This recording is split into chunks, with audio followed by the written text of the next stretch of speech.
اعظم نے دہشتگرد تنظیموں کے خلاف سیاسی رہنماؤں اور نمائندگان کے عزم کو سراہا ہے، جبکہ آج قومی اسمبلی میں جعفر ایکسپریس حملے کے خلاف مذمتی قرارداد متفقہ طور پر منظور کرتے ہوئے نیشنل ایکشن پلان پر عمل درآمد کا مطالبہ کیا گیا۔ پیپلز پارٹی کے چیئرمین بلاول بھٹو زرداری نے کہا کہ موجودہ صورتحال ماضی سے زیادہ خطرناک ہے، ہمارے اختلاف کا فائدہ دشمن قوتیں اٹھا رہی ہیں۔ وزیر اعظم نیشنل ایکشن پلان 2 کیوں نہیں بنا سکتے؟ نواز شریف تھا جب ہم نے پہلی بار نیشنل ایکشن پلان بنایا، کوئی وجہ نہیں ہے کہ وزیر اعظم شہباز شریف نیشنل ایکشن پلان 2 نہیں بنا سکتا ہے۔ میں سمجھتا ہوں کہ اس وقت ہم ماضی سے زیادہ خطرناک دور سے گزر رہے ہیں۔ ہمارا اپنی کمزوریاں وجہ جو بھی ہو، ان کمزوریاں کا فائدہ یہ دہشت گرد اٹھا رہے ہیں۔ ہمارا لیک آف یونٹی کا فائدہ پاکستان کے دشمن، پاکستان کے عوام کے دشمن اور بین الاقوامی طاقتوں اس کا فائدہ اٹھا رہے ہیں۔ دہشت گرد کو تنقید کرنا، ان کا مذمت کرتا، ان کا برا بھلا کہنا جناب اسپیکر تو بہت آسان ہے۔ یہ تو میں بھی کروں گا، یہ تو حکومت بھی کرے گا، یہ تو اپوزیشن بھی کرے گا، مگر ان درندوں کو مقابلہ کرنے کے لیے جو تمام سیاسی جماعتیں اس ہال میں موجود ہیں، ہم ایک دوسرے کے بارے میں جو بھی سمجھے، ہم یہ ماننے کہ یہ ہم سب کا دشمن وہ دہشت گرد ہے۔ ایوان کی سب سے بڑی اپوزیشن جماعت پاکستان تحریک انصاف نے بھی حکومت کو یہ یقین دہانی کرائی ہے کہ دہشت گردی کا مسئلہ سیاست سے بالا تر ہے۔ اس مسئلے پر تحریک انصاف مکمل سیاسی سپورٹ دینے کے لیے تیار ہے۔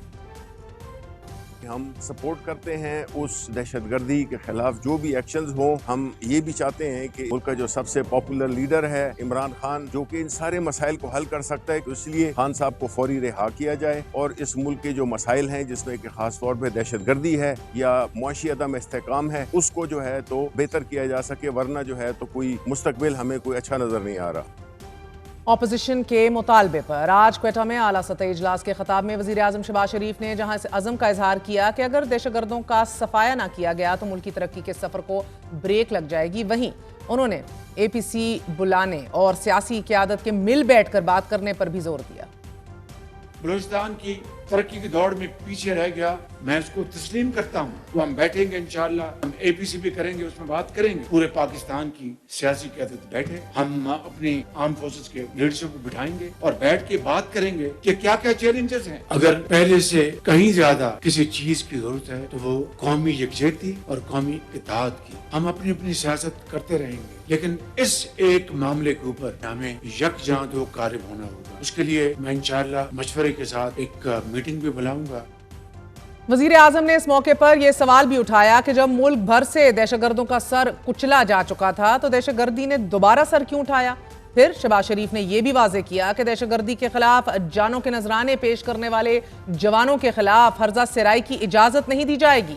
جعفر ایکسپریس پر حملے کے بعد سوشل میڈیا پر فوج مخالف پروپیگنڈے کو لے کر کل D G I S P R نے بھی افسوس کا اظہار کرتے ہوئے اسے ریاست مخالف بیانیہ قرار دیا تھا، اور آج وزیر اعظم نے بھی تحریک انصاف کا نام لیے بغیر یہ الزام دیا ہے کہ ایک سیاسی جماعت فوج کے خلاف زہریلا پروپیگنڈا کر رہی ہے اور ان کے اس پروپیگنڈے کو بھارتی میڈیا نشر کر رہا ہے۔ ریاستی اداروں کے خلاف یہ زہریلا پروپیگنڈا کسی صورت برداشت نہیں کیا جائے گا۔ جو طالبان سے اپنا دل کا رشتہ جوڑتے اور بتانے میں تھکتے نہیں، انہوں نے ہزاروں طالبان کو دوبارہ چھوڑا۔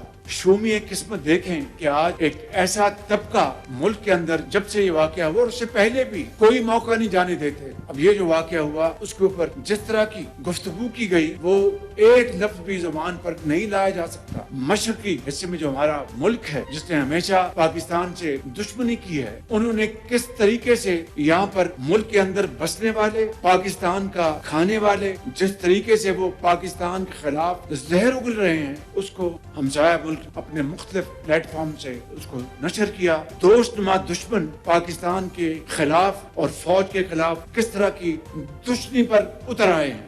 This is not acceptable. This will not be tolerated and we will not tolerate it inshallah۔ مگر آج ہی تحریک انصاف کے سیکرٹری جنرل سلمان اکرم راجہ نے الزامات کو رد کرتے ہوئے کہا ہے کہ تحریک انصاف ان واقعات پر سیاست نہیں کرنا چاہتی۔ لاکھوں اکاؤنٹس ہیں، ان کو تحریک انصاف کنٹرول نہیں کر سکتی۔ کچھ لوگوں کو تحریک انصاف کا لبادہ پہنا کر ان سے ٹویٹس کرائی جاتی ہیں۔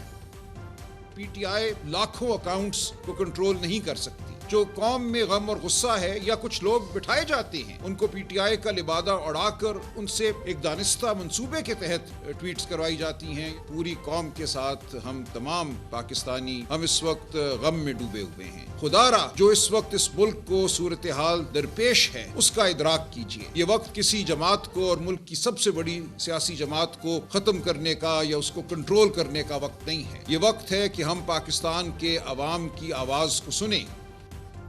سنگین الزامات میں مگر دہشت گردی کے ہولناک واقعات پر مل بیٹھنے اور سیاست نہ کرنے کی بیان بازی بھی زوروں پر ہے. جنہوں نے دہشت گردوں کے خلاف سیسا پھیلائی دیوار بن کر اس سنگین چیلنج سے نبردآزما ہونا ہے، وہ ملک کو لاحق ان خطرات کے باوجود مگر ایک دوسرے کے گریبان چاک کر رہے ہیں. حکومت اپوزیشن کو اور اپوزیشن حکومت کو الزام دے رہی ہے. آج بھی ایوان سے خطاب میں وزیر دفاع خواجہ آصف نے جعفر ایکسپریس حملے پر اپنی ذمہ داریوں پر روشنی ڈالنے کی بجائے سارا ملبہ تحریک انصاف پر ڈال دیا. تو جواباً اسد کیسر نے بھی مدعا حکومت کے سر تھونپتے ہوئے وزیر دفاع کو شرم دلائی اور استعفے کا مطالبہ کیا. اقتدار کی جنگ لڑ سکتے ہیں جناب اسپیکر، لیکن ملک کی سالمیت کی جنگ لڑنے سے انکاری ہیں. پی ٹی آئی کے سوشل میڈیا نے جس طرح اس کو انٹرپریٹ کیا ہے وہ ساری قوم نے وہ پڑھا، اور یہ فوج کی کامیابی کے بجائے کہا گیا کہ یہ دہشت گردوں نے یہ سارے بندوں کو خود چھوڑ دیا. کبھی یہاں پہ اعتراف ہوا ہے، یہاں پہ باپ جو ہے باجوہ کو باپ بنا لیتے تھے. ڈیفنس منسٹر صاحب ہے، ہم توقع کر رہے تھے کہ وہ کوئی قومی بات کرے گا اور پارلیمنٹ کو اعتماد ملے گا، لیکن ان کی دل و دماغ پہ پی ٹی آئی سوار ہے، سوشل میڈیا سوار ہے. چاہیے تو یہ تھا کہ آپ آج ایک ماحول بناتے، آپ بات کرتے ایک نیشنل کنسنسس کی. خواجہ صاحب جو ہے نا آپ سنا رہے، اس پہ کتنی دفعہ انہوں نے بلوچستان کا ذکر کیا اور اس پہ افسوس کا اظہار کیا ہے. اس کو سب کچھ جو ہے نا وہ پی ٹی آئی کے اوپر جو وہ الزام تراشی کرنے پہ تلا ہوا ہے. اگر کوئی بھی اس کے اندر کوئی شرم اور حیا ہوتا، آج وہ یہ کہتا کہ میں ریزائن کرتا ہوں. تحریک انصاف کے سینئر رہنما سیکرٹری جنرل سلمان اکرم راجہ صاحب ہمارے ساتھ موجود ہیں. راجہ صاحب بہت بہت شکریہ ساتھ دینے کا. فرمائی دیجیے گا سر کہ بلوچستان ٹرین حملہ قومی سانحہ ہے، اب سیاسی قیادت کو ایک میز پر بیٹھنا چاہیے. You are all retreating the same thing. وزیر اعظم نے بھی اے پی سی بلانے کا عندیہ دے دیا ہے. اب پی ٹی آئی کا جو مطالبہ ہے اور پھر پی ایم کا یہ جیسچر اور یہ بات، کیا اگر ایسی اے پی سی بلائی گئی آپ اس میں شریک ہوں گے وداؤٹ اینی کنڈیشنز؟ جی دیکھیے، ہم نے تو آج خود یہ کہا ہے، میں نے پریس کانفرنس کی اور اس کے بعد یہ کہا کہ آنی چاہیے. ہم بالکل سمجھتے ہیں کہ اس معاملے پہ بہت سنجیدگی سے غور ہونا چاہیے. دیکھیے، ہم پارلیمان میں موجود ہیں، کمیٹیز میں موجود ہیں، ہم نے ہر سطح پہ بات کی ہے اور مثبت بات کی ہے. جس طرح آج حملہ کیا گیا پی ٹی آئی پہ سوشل میڈیا کے حوالے سے اور الزامات لگائے گئے، یہ بالکل ہی میں سمجھتا ہوں غیر مناسب بات تھی. آپ عمر ایوب صاحب کی بات سنیے، دیگر جو ہمارے عمائدین پارلیمنٹ میں ہیں، اسد کیسر ہوں، ان کی بات سنیے. میں نے کیا بات کی، میں نے کیا ٹویٹ کی، سوشل میڈیا پہ کیا کہا.